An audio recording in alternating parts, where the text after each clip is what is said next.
女孩进入规则怪谈后的第一件事就是跟诡异签订契约，献祭全家。只因女孩继母为了侵占江家全部家产，不仅在女孩父亲死后虐待她16年，还在她成年时将她送进精神病院进行监管。但幸好经过在精神病院对天选者们长达半年的观察后，江离清楚地知道了诡异的特性。于是当诡异向江离问出你生命中最重要的东西时，江离满眼真诚地说：“那一定是我的家人，没有他们就没有现在的我。”此话一出，正在观看怪谈直播的继妹江连连疯狂大笑：“妈，我真快被这贱人蠢哭了，他到现在还在维护我们。”继母听到这个消息也不禁眼前一亮，这才好，等他没了，你爸的家产都是我们的，还真不枉我们花了大半年时间送他进精神病院。这时嘶哑诡异的系统音再次响起：“天选者江离，最重要卡牌为家人，鉴于你尤其重视亲情，现做出如下奖励：您所遭受的任何肉体攻击都将转移至您最亲爱的家人身上。”江离闻言嘴角露出不易察觉的微笑，赌赢了。诡异这种东西最是阴险狡诈，你越是在乎什么，他就越要剥夺你什么。既然如此，那何不将计就计？我亲爱的家人们，祝你们节日快乐！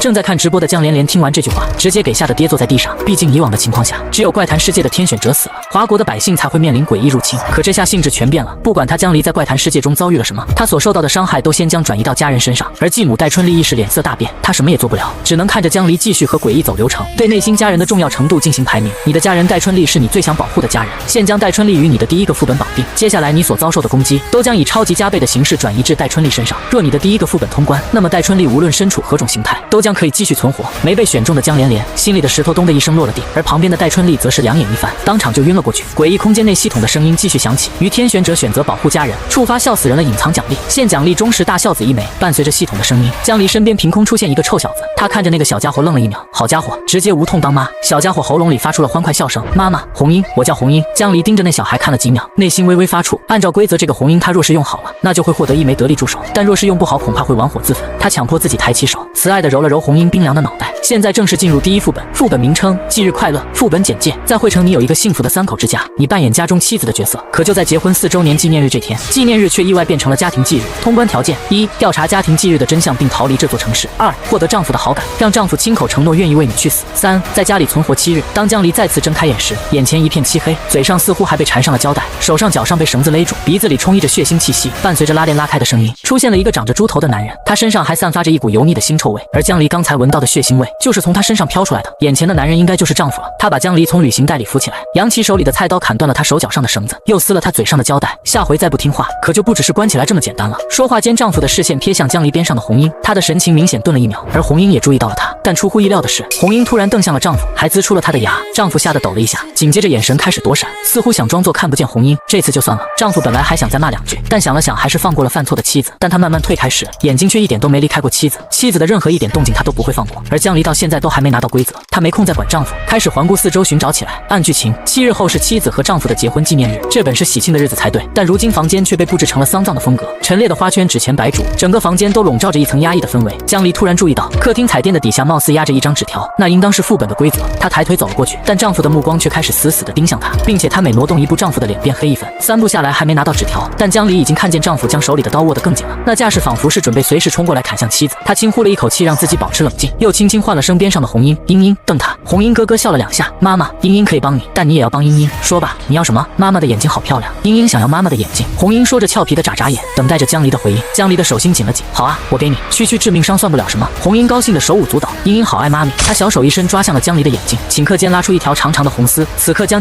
离的继母刚从昏迷中清醒，她嘴里骂骂咧咧，全是恶毒的诅咒。突然她看向江离留在家里的黑猫，她猛地拿起剪刀向黑猫走去，正要将尖锐的剪刀头刺入黑猫腹部时，下一秒她的左眼球突然爆裂，原本正常的痛苦在怪谈世界的超级加倍下，让她瞬间陷入晕厥。黑猫也趁机从戴春丽手里逃出，临走前还不忘狠狠朝她脸上挠了一爪。怪谈世界中，江离的眼球在被摘除后又瞬间恢复，而红英拿到东西后也立马乖了起来。她接着按照江离说的，回头直接瞪向了监他们的丈夫，而在接触到红英视线的瞬间，丈夫立马装模作样的走向外面去打电话，不敢再回头看一眼。江离趁着这个时机，迅速拿到纸条并将其打开。3口之家，家庭守则：1. 记住，你叫张慧，千万不能忘记你的名字，无论任何人问起你的姓名，请告诉他你叫张慧。2. 请相信你的丈夫很爱你，他永远不会害死你，除非你忤逆他。3. 你只有一个儿子，没有女儿，如果看到女儿，请第一时间杀死她。4. 你必须在晚上0点前入睡。5. 夜里听到剁肉的声音不要睁眼。6. 家里的肉不可以吃，如果你真的很饿，可以吃冰箱里的手指饼干。7. 不要拒绝儿子的请求，否则儿子会难过。8. 家里的洋娃娃不会流泪，如果看见那一定是幻觉，请立即闭眼。9. 你的婆婆已经过世，如果在家听见婆婆喊你，千万不要回头。妈妈，这里只有第一条规则是真的。江离听到这句话的瞬间全身紧绷，如果只有第一条规则是真，其他规则都是假的，那这副本的难度就太大了。但这个大孝子能相信吗？英英，你没有骗妈妈。红英信誓旦旦保证，我不会骗妈妈，说谎的是小狗。江离思索了1秒，学着小朋友的口吻嗔怪了句：“那你就是小狗了。”红英听后愣了一下，随即猖狂大笑起来。汪汪，被妈妈猜到了。英英说的反话，英英是小狗，红英说的反话。幸好江离稍微一炸，就把这臭小子给炸了出来。如果真按红英说的，只有第1条规则为真，那这无异于就是个100%死亡的副本。因为剩下的8条规则里，哪些是真，哪些是假，短时间内根本无法分辨，这几乎就成了一个必死的局。但在怪谈世界里，不可能有这种必死的局。不过被红英这么一搅和，江离倒是明白过来，红英可以看懂纸条里的真假规则，日后倒是可以好好利用这一点。他看着纸条上的第1条假规则陷入分析，记住，你叫张慧，千万不能忘记你的名字。无论任何人问起你的姓名，请告诉他你叫张慧。副本中的这个妻子有可能不叫张慧，或者说前半句是对的，妻子确实叫张慧，但绝对不能告诉别人。江离正思索时，丈夫突然拉开阳台的门，提着刀向她走过来。江离视线一扫，手心不自觉全紧。家庭守则第2条，请相信你的丈夫很爱你，他永远不会害死你，除非你忤逆他。江离思索一番，理清了这里面的2则重要信息。第一个是，如果她忤逆丈夫，那丈夫很有可能会杀死她。第二个，就算她不忤逆丈夫，丈夫对她施加迫害，只要让她吊着一口气不死，就不违反规则。丈夫现在没有提任何要求，所以不存在她忤逆了丈夫一说。现在只有可能是丈夫要砍她，但又不至于砍死她，这样才符合规则。江离正想着，丈夫已经离她越来越近，如果这个男人要动刀，那就动吧，反正伤害会转移到戴春丽身上。想到这，江离闭上双眼。然而预期的血腥场面却并未出现。去叫女儿出来吃饭。丈夫扔下一句话后便转身去了厨房。江离缓缓睁开双眼，她看着丈夫身后的猪尾巴，眸光流露出几分怀疑，难道是丈夫被污染得太严重，导致神智已经不正常了？江离手中的纸条里第3条规则写得清清楚楚，既然没有女儿，那丈夫为何会说叫女儿出来吃饭这种话？但江离不能忤逆丈夫，一旦忤逆恐怕会触发死亡结局，但若是顺从丈夫的意思，又和第3条规则相违背。江离回头看了眼儿童房，那房门半掩敞开的空隙处，黝黑如深渊巨口，她看不到人影，更无法分辨里面孩子的性别。愣着干什么？快去喊女儿吃饭！丈夫从厨房端了2盘红肉出来，凶了妻子一眼，忍不住催促。江离暗示自己冷静下来，一定是有什么细节还没注意到。她再次朝儿童房的方向看去，漆黑的门缝处露出的一双小朋友的眼睛。妈妈，小朋友的声音软软甜甜，是个女孩子的声音。如果看到女儿，请第一时间杀死她。江离强忍住想要过去掐死她的冲动，总觉得事情不该是这样，究竟是哪里不对呢？江离抖动了下食指，无意间注意到了桌脚下的一张孕检单，上面标注了丈夫买通医生，而查出的胎儿性别为女性。江离看了眼孕检单下方露出的半截住院单，后背瞬间惊出一身冷汗。原来如此，让你去叫女儿吃饭。丈夫哗啦一声拉开厨房的门，举着刀快步朝江离冲过来。江离立马扭头看向儿童房的方向，儿子今天是姐姐的忌日，快去把姐姐请出来吃饭。丈夫看到江离没有继续忤逆她，这才缓缓放下了刀，没再逼近。门缝处的那个小朋友怯懦地打开了房门，他不再装成女孩的声音，而是恢复成原本的男童音。好的，妈妈，你等一下。江离松了口气，猜的果然没错，副本里的妻子确实有过一个女儿，但女儿在2年前的今天意外死亡，住院单上的日期正好是2年前的今天。江离扫视屋子，目光定格在2个花圈上，怪不得这屋子走的是丧葬风，原来是为了吊唁死去的闺女。片刻后，儿子抱着姐姐的黑白遗照从儿童房一蹦一跳的走出来，只不过他貌似对假扮女孩有着什么执念。儿子身上穿着的是和姐姐遗照里一模一样的白裙子，嘴上画着十分扎眼的口红。儿子把遗照放到餐桌的空位上，自己则在遗照旁坐下来。遗照里的小女孩和儿子长得几乎完全一致，那感觉就像是自己抱着自己的遗像在吃饭。丈夫这时端着一大碗肉汤走过来，那汤水上还浮着几绺像头发一样的东西。儿子又伪装成娇滴滴的女生，爸爸，这是什么汤？好香呀！丈夫得意的笑，紫菜汤，你姐姐最爱喝的，里面加了肉丸。丈夫说着拿汤勺舀出几颗沉底的丸子，那哪里是丸子，分明是眼球。江离别开脸，强忍住呕吐的冲动，尽管已经没有去看那些食物，但他胃里的酸水依旧不由自主地往上冒。江离有些控制不住的打嗝，丈夫看了他一眼没说什么，只是放了杯清水到他面前，接着自顾自地站起给女儿和儿子盛汤，喝吧。丈夫把盛好的汤碗递给儿子，儿子兴奋地拿起小勺舀起一颗丸子，正要吃下时似乎想起些什么，又将丸子放回了碗里。妈妈你吃。儿子直起身将肉丸递到江离嘴边。江离脑海中闪过家庭守则第6条，家里的肉不可以吃，如果饥饿可以吃冰箱里的手指饼干。他不可以吃肉，但他同样也不能拒绝儿子。家庭守则第7条写得很清楚，不要拒绝儿子的请求，否则儿子会难过。江离不能拒绝儿子，又不能吃肉丸，这该死的规则。江离大脑飞速运转，接着脸上挤出一丝温和的笑，谢谢儿子。儿子的好意妈妈收下了。江离说完便顺手接过丸子，老公，我胃炎又犯了，一点肉都吃不下。儿子的一片孝心就先孝敬你了好吗？刚才的反胃和打嗝绝对不是空穴来风。江离以前住精神病院时，继母继妹送过来的那么多爬满白蛆的饭菜，他都没反酸呕吐过，而眼前这些不过是稍微血腥一点的菜而已。按江离的秉性，更不可能反胃到那种程度，引起这么剧烈的生理反应。那只有一种可能，就是副本中的妻子有胃炎，而且症状不轻。严重的胃炎是一点肉都不能吃，肉里的蛋白质和脂肪很难被吸收消化，吃肉只会恶化病情。而家庭守则的第2条，请相信你的丈夫很爱你。如果这条规则是真的，那么一个爱妻子的丈夫不可能眼睁睁看着妻子的病情加重。果然，江离的猜想奏效了，丈夫接过她递来的肉丸一口吞下，咀嚼的时候满口爆汁，嘴里发出吧唧吧唧的声音。江离本来以为已经结束了，没想到丈夫却忽然握住了她的手，丈夫的手上满是乌黄的肥油。在咽下肉丸后，他投给江离一个关切的视线，老婆，这几天把你关起来，没有喂你吃胃药是我不好。江离扯出一丝安慰的笑，是我自己身体不好。欢欢，去把你妈妈的胃药拿过来。丈夫扭头使唤儿子，儿子洪亮的答应了一声，接着就跳下凳子往房间去了。儿子走得很欢，期间不小心碰到了姐姐的花圈，花圈正中央贴着的垫字飘到了地上，看着儿子进房间的身影，江离的心就到了一起。眼下这父子俩是要强迫她吃药。江离埋头思索着对策，不料此时丈夫却忽然拉开椅子起身，在江离的注视下，丈夫走到花圈前捡起了地上的垫字，又慢慢把垫字贴了回去。江离盯着那字看了一会儿，眼神有些怪异，他为什么要把字倒着贴？是和华国人喜欢把福字倒过来贴一个意思吗？福倒了就是福气到了，垫倒了那就是忌日到了。